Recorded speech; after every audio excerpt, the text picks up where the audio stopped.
Kia ora, New Zealand. Welcome to Sweet Chain Live. My name's Matt Drake. This is episode 231, and I'm joined this evening by my co-host, Morgan Hardwell. Good evening, Morgan. How are you?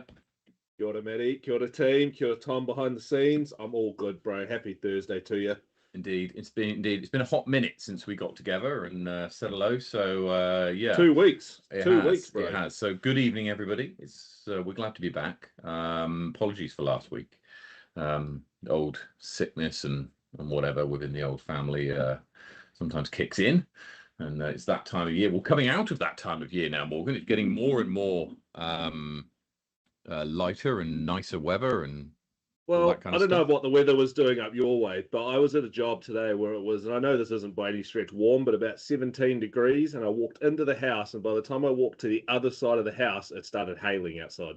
Oh, okay. Well, it wasn't quite like that in Wellington. What kind of sized houses are you working on? That's crazy. Large. No, but yeah. So no, we haven't had anything like that. Very nice day today in Wellington. Looking like it's going to be breezy, as Wellington always is in spring, for the next couple of weeks. And yeah, so we've got an event in Wellington coming up in 3 weeks' time. Which is going to be exciting. So, yeah, very much looking forward to that. So three weeks for you. You guys have got an event in Wellington. I've got Wahi in 3 weeks. So Sweet Chain guys are busy in a few weeks' time. Indeed. But look, we've missed out on heaps. There's been 3 tournaments that we've missed out on that we need to talk about. We've got the Autoto Overthrow, Extreme, and Moonbase all took place over the last 2 weekends.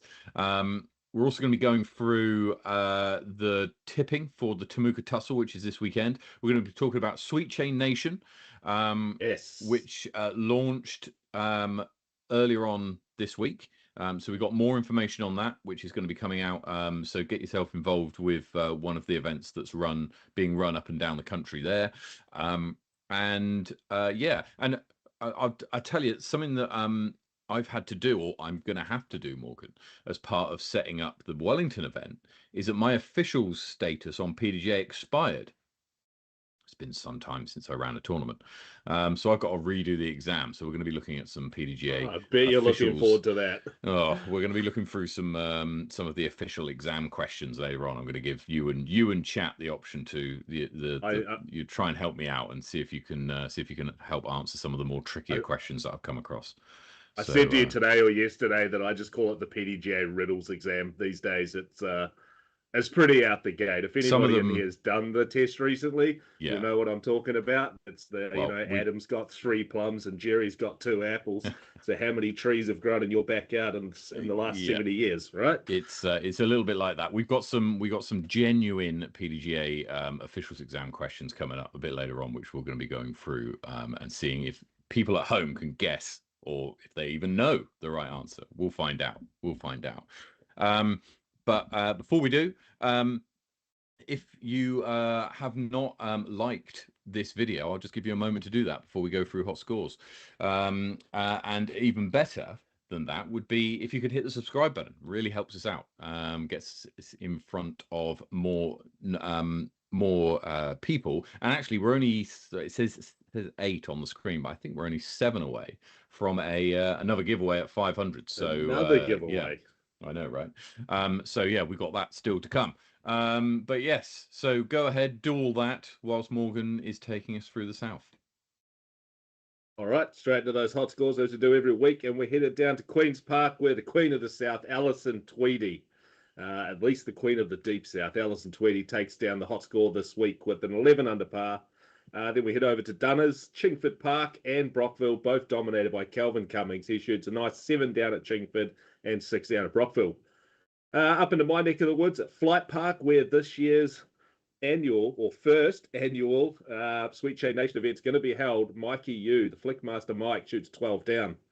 Queenstown Gardens and the Stiffmeister shoots a 13 under par to take the keys. Lismore over in Wanaka Way, Mundo met disc with a 12 down. On the show just 2 weeks ago, Sergey Sanin, he gets done at Jelly Park with a 10 down and then over to Bottle Lake. So if you weren't sure, we are up in Christchurch now with Jelly Park, Bottle Lake, Warren Park and Smallbone. But right now, Aiden at Bottle Lake shoots a 3 down, and then to Warren, where 11 down gets it done for Ben Bolton. KBG gets the job done this week with a huge 16 under par at Smallbone Reserve. Queen's Park sees. We've got a different layout here, which is throwing me off. I'm not going to lie, Matt. Queen's Park Reserve sees Pete Face, Pete Mackay, Smokey getting it done with a 6 down, and then we head to Taylor River for a 7 down with Mr. Inca. And finally, to round out the north of the south at Brantford Park, we have Marcus Lovell with a very, very lovely 12 under par. Up north we go, Matty. So starting off in the capital, we got two people hitting 6 down at the Berrenpool Hills. Ben Morrison and Brady Cush both hitting a 52 around the hills of Berrenpool. Across the water to Hikoikoi, and it's Ben Morrison again with a 5 under par. Up to Hardcore Park, Gary Jarvis hits 3 under to win out in Upper Hutt. Jared Saw at Flaxmere goes 8 under par. It's Diska with a +1 around Spa Park Black. Kinda Santos is a new name, and they go 7 down around Scion Tree Nursery. Jackson Sullivan is king of Auckland at the moment with 13 under par at Henderson and 8 under par at Woodhill. And finally, the BFG is got the hot score at Rosedale with a 2 under par. So yeah, well done to everybody who got a hot score for this week. Some very good scores there. Now, we're going to go to some of the tournaments that we missed over the last couple of weeks. The first one is going to be starting way down south in Ortoto. And so this was the Ortoto Overthrow, Morgan, which was played 11 days ago on the Monday. 5th of October. Sorry, not on Monday. On the Sunday rather, of a week or so ago. And in this one, Isaac Latter takes out the win with a 22 under par. That was my call. If you do remember, that was my pick. I do. Yeah, you did very well there. Francis Orange, did you put any coin on? No, of course not. I'm silly and forgot. Morgan. Yeah, so Francis Orange in second and Stephen Reed in third place there with a very good performance. In FPO, Alison Tweedy loses out on a playoff to Nicola Stout. Nicola Stout showing some good resolve. I think that means that Nicola is the queen of the Deep South. I have to apologise. I called it early before. Quite possibly, yeah. George Moss wins MA1 with a 4-shot lead over Jens Muller. Haley McPherson competes in FA1, and in MA2, it's Warren Dewhurst by 3 shots over Connor Rance. Sean Hall rounding out the podium in MA2. Grayson Heen wins by 10 strokes in MA3 with 2 902 rated rounds. So well done to them over Rob Maxwell and Daryl Hunter in MA3. That's something interesting just to note there. Both rounds are 58 and both rounds rated at 902. So the course playing exactly the same in the afternoon as it did to the morning. You don't very often see that. I'm actually going to dispute that. I think I see it more often than really. Yeah. I think I see it more often than not. I want to say, but I mean, maybe it's something we'll have a look at, and we'll try and track, because I'm sure I've seen that happen like on more than one occasion.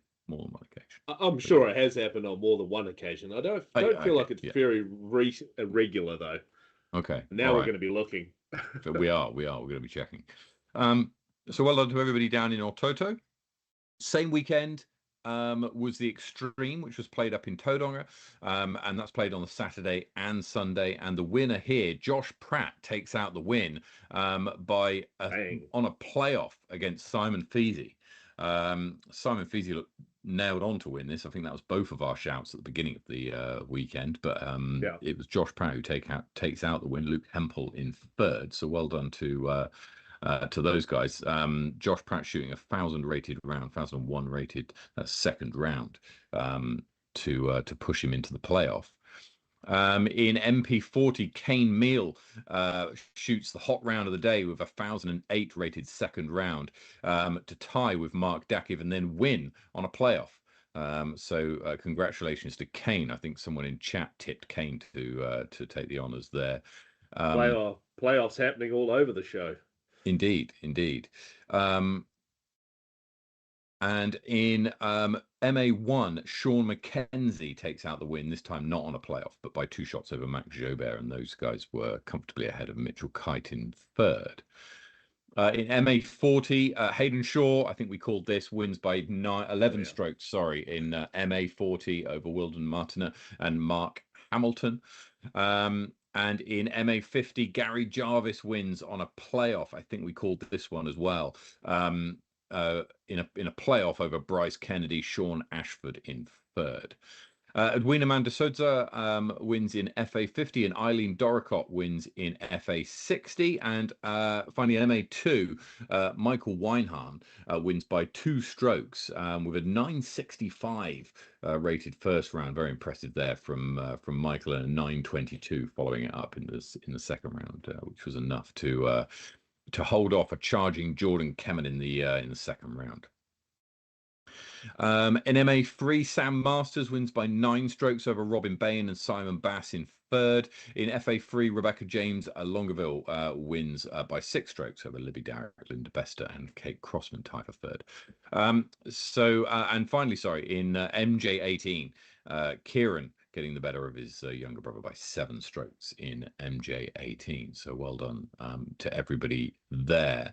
I heard it was pretty breezy up in Tauranga, if I can remember correctly from the chats in the old fart chat that we got going. A couple of the guys were up there, and it was pretty tricky conditions up in Tauranga on a tough track as well. Speaking of breezy, leading us straight into Moonbase, our next tournament here down in Twizel in the South Island. Apparently, the wind was about as bad as most of the people have ever played in. Oh, really? In a tournament, which is saying something. I've seen a few videos. Kev Carpenter from Christchurch waving goodbye to one of his discs, probably his most overstable thing, turning over and disappearing, probably over the road. So shout out to Kev. But pretty extreme conditions down at Moonbase. Yeah, indeed. In MPO, Jasper van der Meer, we've not seen him for a while, but he's back, and he wins this tournament against a good, solid field, right? You've got the Hunter brothers, you've got Isaac Glatter, who was victorious the week before. Francis Orange is always thereabouts. Andrew Popham, also, who got the win a couple of weeks ago as well. But a 10:41 rated 4th round, which is very good, is enough to give him the win by a single stroke over Andrew Popham.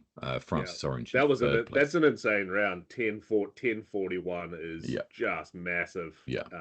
Especially in those conditions. I mean, that really speaks volumes to the control he has over the plastic circles that we throw around. Yeah, hard. And I think he's hit a couple of big rounds before, but prior to this, 10:30 was Jasper's highest round, which he hit at Moonbase as well. Moonbase 8 in 2022 here at 10:30. He also hit a 10:18 at Moonbase 9 in 2023. So Moonbase, I think, is and I think he did very well. We're getting some news for you. He had his first tourney ace in round 2. Oh, fantastic! So well done to Jasper there. 90-meter forehand. That's sick. Yeah. Morgan, I've only ever had one ace in my whole life, right? It was a backhand. It was on hole 4. I don't play down in the South Island, so I don't get to play on your little tic-tac courses that you guys down there. It's not our fault. It's not our fault you've only got one ace, mate. You're right. You'll grow up one day. Yeah, but I don't get to play on like Queenstown Gardens where every hole is aceable, right? So I don't, that's not quite right. But anyway, I think I've got at least 3 or 4 aces that are over 100 meters. Okay. Put it that way. Well, very good. Anyway, come on. Anyway, come on, mate. I was going to ask. Don't throw shade. Do you have any forehand aces? Yes, plenty. You have. Now, I think that a forehand is a way purer throw than a backhand. Oh yeah. And I think that a forehand ace has arguably got more beauty to it than a backhand ace. Producer Tom in the background is whittering away about a turnover backhand, which is incredibly hard to get to ace. But there's too many moving parts. But yeah, a forehand I think is just would look lovely. Anyway, but well done to Jasper. You got to see you. I know we're interrupting this here, but I do need to know the answer to this. Mikey, are you telling me you've aced 17 of the 18 holes at the Gardens? I need a confirmation of that, I can please. believe that. I don't know if I haven't heard anyone getting hole 17 before. That's the one that's throwing me. And I know he hasn't got 15 because that's literally impossible. Oh, the 15. If 15 is the one that goes up and then like down round to the side, then that's fair enough. I can imagine. Yeah, it's not possible. Yeah, through trees, up around corners, uphill, too far for anyone to throw. Martin Geller hitting a roller race at Moonbase too. By the way, I'm seeing in chat. God damn, roller race! Wow. Okay, you're getting some help there, aren't you? Roller. All anyway, right. Until Mikey comes back to us, back into the tourney. So well done to Jasper for taking out the win there in MPO. And in MP40, Hemi Tiafitu wins by 4 shots over Tom McKay. So well done to him. Matt Pritchard in third. In MA1, you got Joel Maunder, who takes the win out by a single shot over a tied Bailey Gardner and Duane Fisher. Some pretty good play. I tell you what, MA1's a real strong division. We knew that was going to be tight. Yeah, we knew that was going to be tight. We pretty much called every single person in that top portion of those players. Yeah, I mean the top 5 there were kind of a little bit on their own, and made a good fight of it. In FA1, Stephanie Stryden wins by 2 strokes over Hannah Joint. That's well done to her. And in MA40, the best division, Lance Essen beats Stuart Gilchrist on a playoff to take out the win here. Stu fighting back to put himself into contention for the playoff in the final round with a 9.33 rated 4th round. Ben Murray in 3rd. FA40, Murray Cummings. Stu Gilchrist. Oh, so I was going to say, shout out to Stu Gilchrist, the last person to register for Waihi Tapu today. Fantastic. Good man. Yeah, excellent. Very good. That's only in a couple of weeks' time. Marie Cummings is in, wins FA40 by pretty comfortably, 20 strokes. Highlight was around 4.825 rated round. And Wayne Brown wins MA50 by 2 strokes over Joshua Walker, Ed Waddington in 3rd. Sue Brown takes out FA50 over Deborah Hunter, and Chris Leeson wins MA60 comfortably as well. With look at this, 9.22, 9.28, 7.91, and 8.37. Just wasn't feeling it on Sunday. Just woke up Sunday and thought, do you know what? Hopefully I've done enough to hang on. And he did. He had. So well done to him. In FA60, Tanya Hamilton takes out the win here. Brian Webber in MA70. It's not often a division we see. And Blake Whelan takes the win by 10 strokes over Khalil Shearer in MA2. 3rd place was Toby Sutherland. Katie Schneider wins in FA2, and Isaac Kreber takes out the win in MA4 by 13 strokes. Strong 8.95. Pretty consistent tournament from Isa there by 13 strokes in MA4. Emma Carl wins by just 3 strokes in FA4. Doing very well to make a comeback in round 4 there over Kat Adams.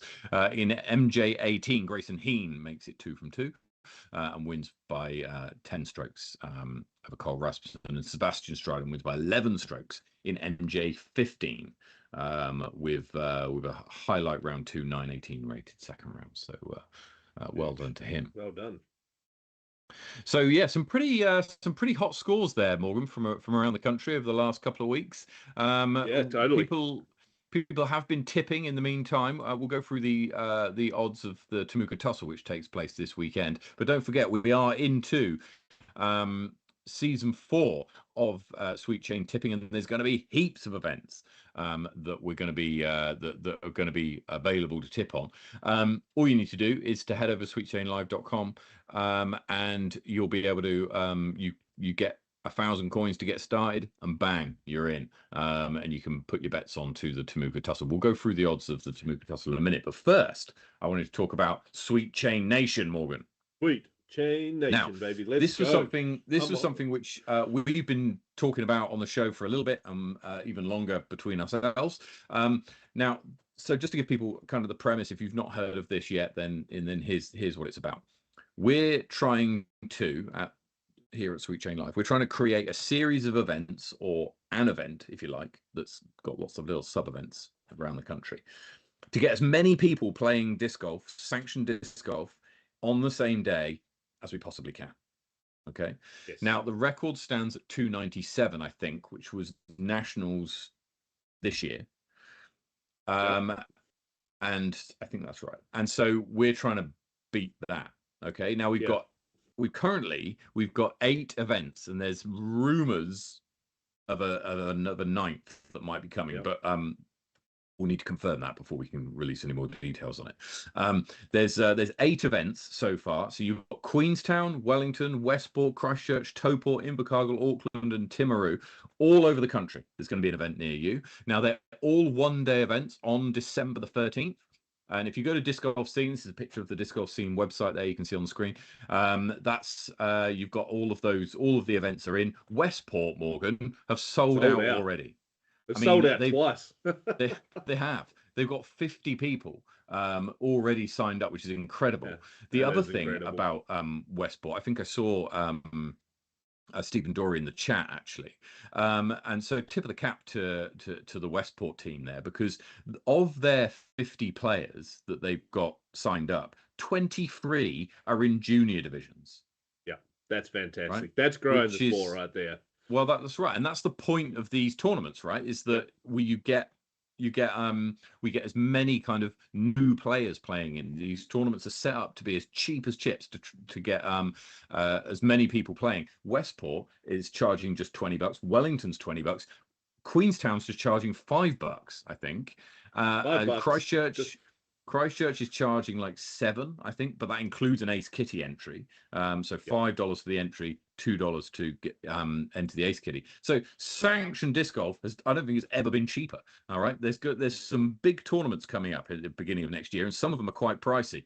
But these ones, as the other end of the scale, all right, you're going to get quality sanctioned disc golf for a cut price, and you get to be part of New Zealand disc golf history at the same time. And you know what? If you've been talking to your friends about coming to join a tournament and they've been umming and ahhing, maybe it's the cost, maybe it's the experienced players that are throwing them off. Yeah. Just try one more time to talk them into it. And you know what? Why don't you tell them, I'll pay for you? Shout your mate who's never played a tournament a $5 entry. That's it. That's it. Just do it. 10, 20, whatever. Just a little bit of money. Get them involved for their first tournament. You could change their life. So nearly half the players in Westport are juniors. Over 20% are ladies, which is great to see as well. And so they've done an absolutely fantastic job getting out of the gate now. But the reason I bring them up and single them out, kind of, is I think it really highlights the benefit, or what can I say? The demand for one-day events like this around the country. We've spoken about it loads of times about how these kind of events are really important, and they're a lot easier to organize. One of the things that Sweet Chain Nation has done is it's pulled a few people out of the woodwork and got them into running events which they might not otherwise have run. I don't think Stephen Dory's run an event before. No, this is his first. This is going to be his first one. And the advantage about doing it as part of something like this is that we've got a group chat going with all of the tournament directors from all of the participating tournaments, and we're all sharing ideas about the best way we can do it, sharing ideas over players packs and trophies and how to set up the disc golf scene page and all that kind of stuff. So it's been, I think, really good for doing that. Now Westport have been great, and shows the demand that exists in Westport to put on events like this. And yeah, so hopefully this kick starts a few more events down in that part of the country, which is relatively underserved. They don't have a particular, they don't have a kind of in the calendar tour event. Do you know what I mean? Like a regular one where you kind of that it's coming and it's been going for years. But hopefully that this event maybe triggers something like that to be set up, which would be fantastic. Yeah, I think we can look at. Sorry, Matt. I was just going to say, I think we Yep. can look as the people that are running this. I think we can look at a lot of minor wins within what we're doing here, and one of them is getting a first-time TD across the line. If we can see 10 new players, even if it's across the country, 10 new players playing, that's 10 new players that might be on tour next year. There's going to be little micro wins that happen throughout this from now until the 13th of December. Yeah, totally. And then on the day. So, yeah, no, I'm really excited about this event, and I hope you guys all get in behind it. I hope so. Now, a lot of the big centres, Queenstown, Wellington, Christchurch, Auckland, they've all got events set up, and everybody's registration is open from the 13th of October, from earlier on last week, being organised up and down the country.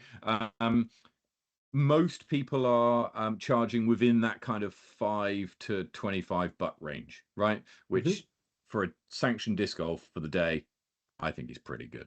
I mean, it doesn't really get too much better than that, honestly. I don't think. Yep. The Wellington event, we get to play on a brand new course. So this course here, it's been used on a couple of occasions for like fundraising events, and there's like a kind of a trial basis, but it's going to be soon to be a permanent course in the ground. And this we're going to be playing on the same layout. So come on to the Wellington event and get to play on a course that will soon be a permanent one. Yeah, very much looking forward to that. Queenstown, you're at Flight Park for that one. We are at Flight Park, and I just want to give a little heed this warning to the people in Queenstown and actually in Invercargill as well. I'm just looking at the events here. We are limited to the amount of players that we can have on the course.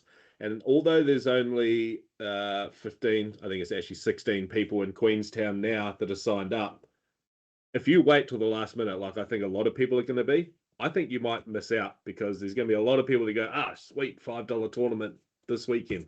Let's do it. Don't miss out, because there won't be any more space.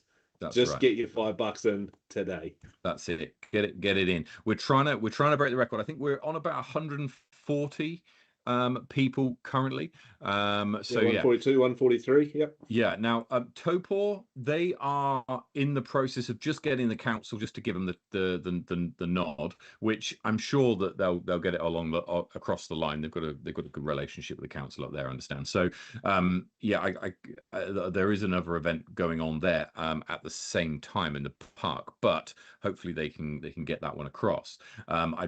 So the Topor one could sell out pretty quick, because they might be limited on numbers. All right. And so yeah, make sure that you get your entry in earlier rather than later.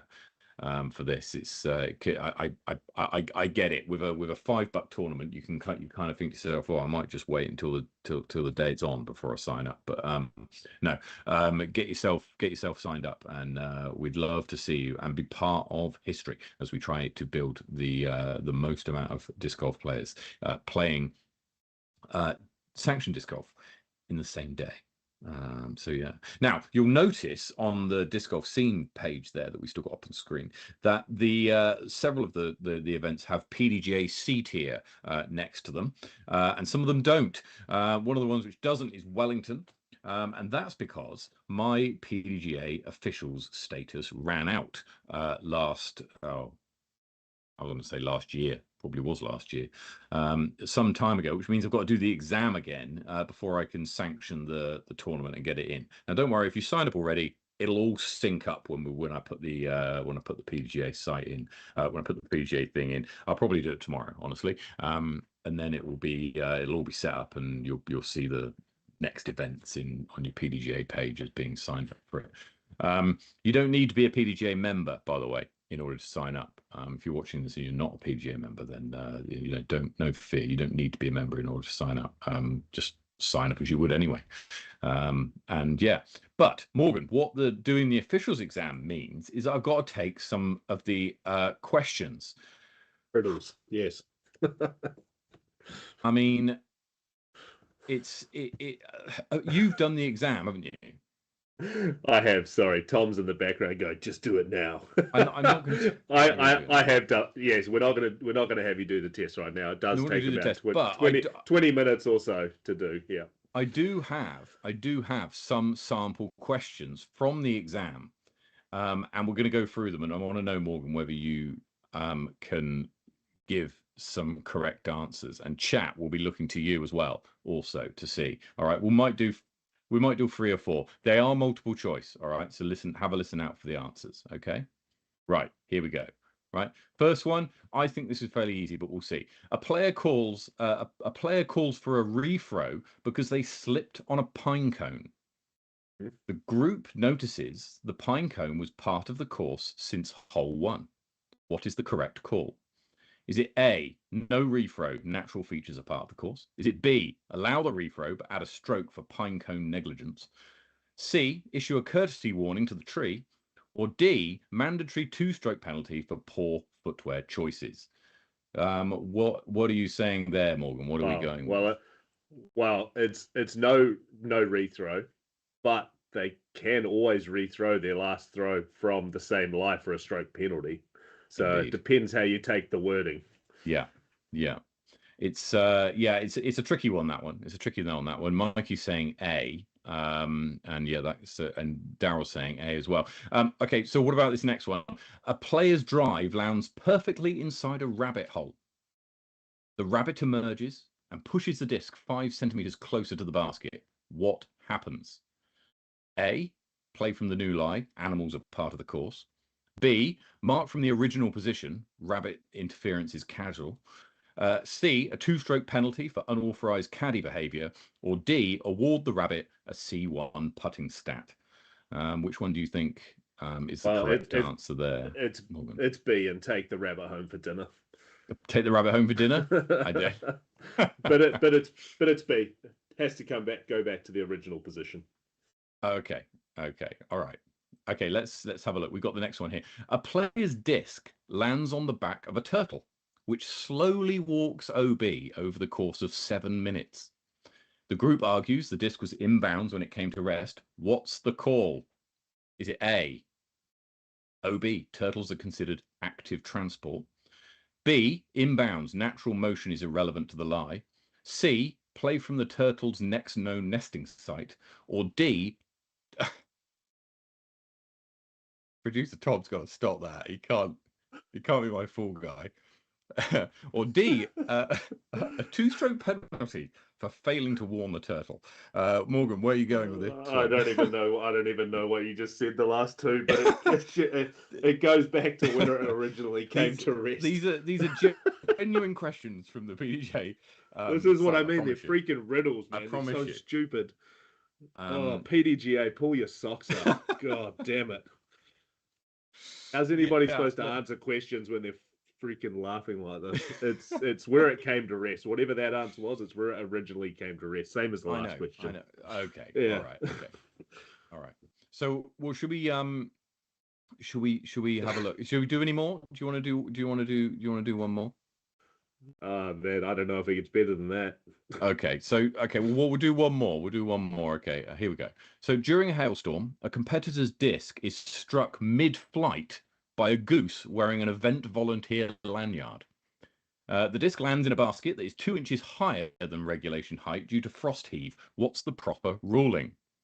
Is it A, count the ace, but only for purposes of Instagram? B, 2-stroke penalty for goose interference? C, optional refro if the goose is a certified official? Or D, none of the above, play continues under spirit of the game? Morgan, what are you going with? No, I would just give the person an ace. Give the person an ace. Yeah, I reckon so. I reckon so. Yeah. I reckon so. Excellent. Look, if you're like me and you're doing the PDGA exam for realsies, then yes, enjoy. It is worthwhile doing it, and you can, because it means that you're able to run events and stuff. So get involved with doing that. Right now, we're going to have a look at tournaments that we are running this weekend. Morgan, there's the Temuka Tussle, which is going on. Yes, there is. So have you played this course before in Temuka? Yeah, absolutely. I've camped right on hole 4, I think, a couple of times and played a bunch of disc golf there. Not during the round. Hopefully, you removed your tent before the Well, the the camp. round start. No, there's a fence that It's a natural separates the hazard. camp. Well, it goes from the back edge of the campground straight onto the disc golf course. It's Yeah. 10 meters from our tent to the tee pad. Okay. All right. That's good. That's good. Yeah, no, Well, great, look, great spot. there's going to be some pretty there's some different names coming up this weekend in Temuka, some names that we don't often read out. So yeah, very much looking forward to this battle and seeing how it's going to shape up. So in MPO, you've got Jay Watkinson, who's the favorite going into this, Sergey Sanin, who took out the win, you'll remember, over Levi a couple of weeks ago, is second favorite at odds of 3.5. Sam Lycan, who also put in a positive performance down in Dunedin that weekend, is at 8s. Sam Cole at 12s. It's going to be a pretty competitive MPO division, I reckon, at the top there, Morgan. It'd be interesting to see what the weather does. I know the weather's turning a little bit on us down here this weekend, and if it travels up that direction, I mean, we've just seen that Jay Watkinson can play out of his skin in terrible conditions. So will he go back-to-back weekends and sort of, slightly negative conditions and get it done? Or will we see Sergey, Joel, Sam, one of these guys come out of the woodwork and get the dub? I reckon young Sammy Likens, he's about due for that big dub. Yeah. It's one of those ones that really, I mean, we haven't seen Jay Watkinson play for some time. So it's going to be interesting to see how that plays out. Hand up, I apologize. It's Jay Watkinson, not Jasper from last weekend. My bad. That's right. Sorry. No. You're good. But yes. So it's going to be interesting to see how that one shakes out. Some of the other competitors are perhaps slightly more practiced in competitive sanction disc golf than Jasper is. So yeah, we shall see. But then, yeah, sorry, if I need to talk about Jasper, I need to talk about Jay, obviously, designer of Christchurch's Bottle Lake Park. He is an incredible player, mate, and he absolutely can get it done. And honestly, nothing against any of those other guys. Jay is one of these people that if he gets on fire, he's hard to stop. Yeah, no, absolutely agree. Down in MA1, Dwan Fisher is a favourite here over Logan MacArthur. Dylan maybe a little bit further back, I should say. So yeah, MA1 we know it can be a bit topsy turvy. And Dwan took out a tie for second place in at Moonbase weekend just gone. Logan MacArthur, who he beat by 2 strokes, is the second favourite. And Logan finished tied for 4th at Moonbase. So I mean, yeah, could be pretty tight there at the top. Yeah, of MA1. well, and I don't know where Dylan maybe lives. I mean, obviously it says Timaru there, but he could be a bit closer to Temuka. It is only up the road, so he could be in there 2-3 times a week. We don't know. This might be his local. Absolutely. Amanda Hooper competing FA1, and Kelvin Cummings is the favourite in MA40 against Dylan Bukowski and Mark Paku amongst the other contenders, and Scott Brooker and David Taylor as well. So that could be pretty tight. I know Kelvin's been been playing a lot of disc golf recently, so perhaps he is going to be the favourite. Marie Cummings is the favourite in FA40. Over Hadiata Neho and Jessica Robert. In MA50, Gregor Brosnahan is the favourite here. Can you see anyone taking it away from Gregor? Nope. No offense to anyone else. That's just Gregor's just that next step above. Craig's in the chat. I'd love to say Craig, but honestly, right this minute, it's still Gregor for me. Janine Frost is the favourite in FA50.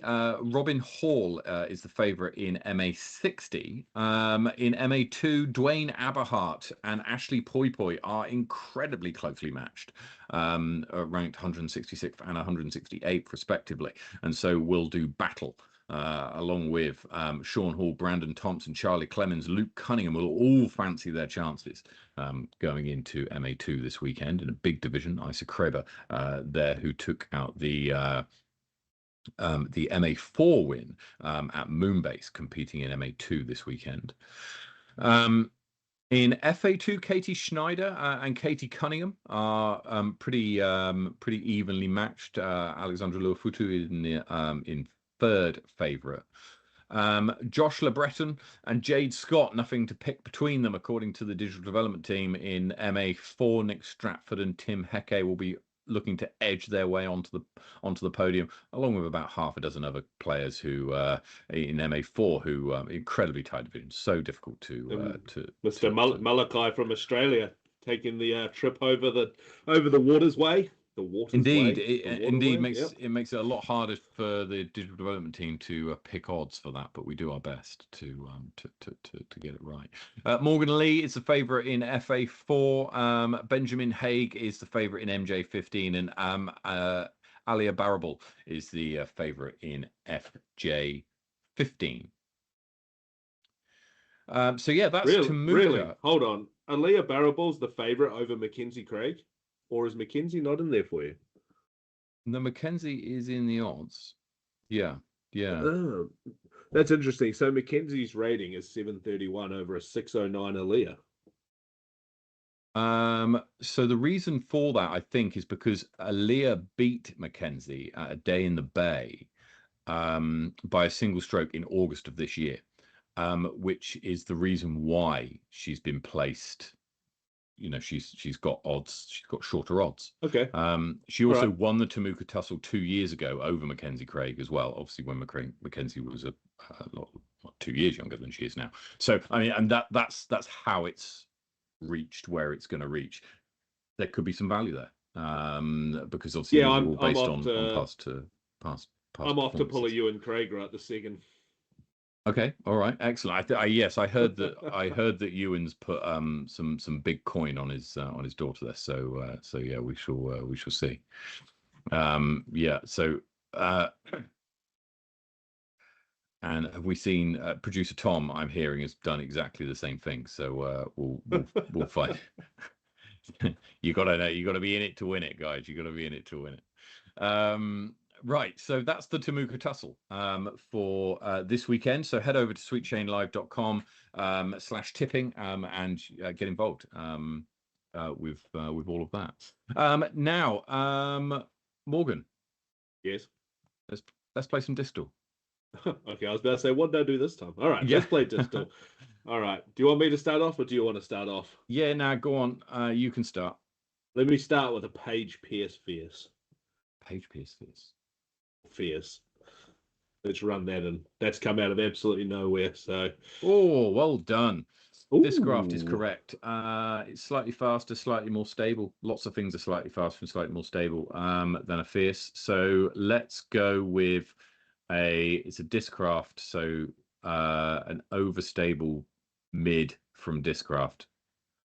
Yeah, no, this has put me right up a creek without a paddle, man. I'm so bad at Discraft. Let's go zone. Zone. Yeah. I don't think a zone's got a glide of 4, but no, just regular for now. Yeah, its speed is right, but the glide is less. So the speed's 4. So what is a buzz, a 4 or a 5? So it's a 4-4. Brett's saying I'm here. I was literally going to go to Brett now and say, right, well, come on then, Brett. We know what it is. It's a 4-4, 0, and then between either a 1 or a 2. So 4-4, 0, 1, not a buzz. Buzz OS. 4-4, 0, and then a 1 or a 2. What other mids are there? Like Malta? Isn't that a mid? I think it's a speed 5. Yeah. Yeah. I don't think I have any Discraft on my wall. I really need to reorganize these walls as if I was going to be playing Distal. I'm waiting for Brett Carlisle to come in here, being the Disco. Going to be something weird. Well, okay. Yeah, give us something weird, Brett. give it to us in Pokemon language. Right. Well, let's have a Just think. for any of you that don't know, Brett Carlisle there is giving up disc golf and taking up Pokemon, and I'm here for it. Zone SS. There isn't. I don't think there's a Zone SS. There's a Zone GT. OS. Ringer. A GT. A GT is the with the thumb track in it. You know, like the with like the little dip in it. Yeah, like a GT banger. That's right. A ringer, says Brett. That's a fair shout. They're quite short. Regular ringer. Let's have a look. It's got to be a speed 4. There it is. Wow, look at that. Shot Brett Carlisle for getting it in what 3. A shout. Very good. Very good. He does know his discraft, that boy. So yeah, get involved. In fact, if you want to buy any discraft, I believe he's selling some. Yes. So get in touch with him on the old buy sell swap page. And correct, right. Marie, you do have to catch them all. Yeah. Now let's have a look at Disc Golf Valley. Some people have been playing this over the course of the time we've been on the show. Arn on his 6th attempt got 6 under par. Well done to him. Morgan tied with a 6 under par as well. Kelvin with 5 under, and then producer Tom lagging behind on +3. Pretty similar on the back end there. The course definitely got easier. Not that it was easy, but definitely got easier on those last 4 holes. Yeah, producer Tom's just nodding away. It's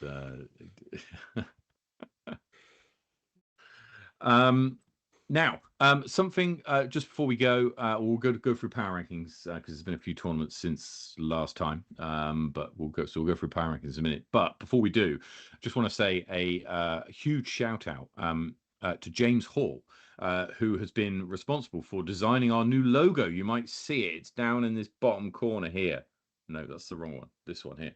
Yeah, you'll see it down in there. We're always going to start pushing this out to all of our things. You might have seen it on Facebooks and Instagrams and stuff. And so, yeah, we'll... very nice new logo there, and we're going to be putting that out onto all of our stuff. So yeah, shot James. Really enjoyed working on that, and yeah, fantastic work. So real good. Now let's have a look at the power rankings. The power rankings have undergone a little bit of change. The changes that you're seeing in the power rankings are since last week, so only taken into account the Moonbase movement. Okay, so Alison Tweedy drops 1 place to 2nd. So Helly Flintoff is back on top. It's incredibly close between those two at the top of the women's division. So yeah, and then it does get closer as you go down. But the top 2 are incredibly close. Then there's a bit of a gap. So yeah, so Helly Flintoff currently back on top. Alison Tweedy in 2nd, Amy Whitmore 3rd, Michelle Simpson 4th, Nicola Stout in 5th. And over in the men's division... shout out to Amy Whitmore. She just won another putting league over in wherever the heck she is right now in the States. That's incredible, isn't it? Winning over there. Indeed. It's great to see. In the men's division, Jack Maffey climbs 1 space to 4th. Andrew Popham climbs 5 to 5th. And elsewhere, Hemi Tiafitu climbs 23 spots to 19th to push himself into the top 20. Joel Maunder joins him in the top 20, up 10. Bailey Gardner's up 5 to 23.